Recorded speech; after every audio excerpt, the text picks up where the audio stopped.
অতীত নিয়ে আমার কোনো আফসোস নেই।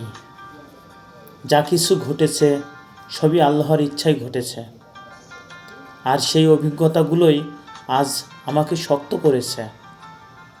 হয়তো অনেক কষ্ট পেয়েছি, অনেক মানুষও হারিয়েছি, তবু আমি আমার ভাগ্যকে শ্রদ্ধা করি, কারণ জানি প্রত্যেকটা আঘাতই ছিল আমার জন্য একটা শিক্ষা। প্রত্যেকটা কান্নাই আমাকে ধৈর্য ধরতে শিখিয়েছে।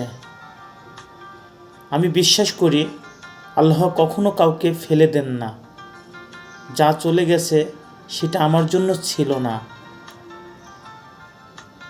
আর যা আসছে সেটাই হবে আমার জন্য সেরা। তাই আজ আমি দৃঢ়ভাবে বলি, আমার বর্তমান হবে আমার অতীতের চেয়ে অনেক সুন্দর। আল্লাহর ওপর ভরসা রেখেই আমি এগিয়ে চলব, কারণ তিনিই জানেন আমার জন্য কোনটা ভালো আর কোনটা মন্দ। ধন্যবাদ।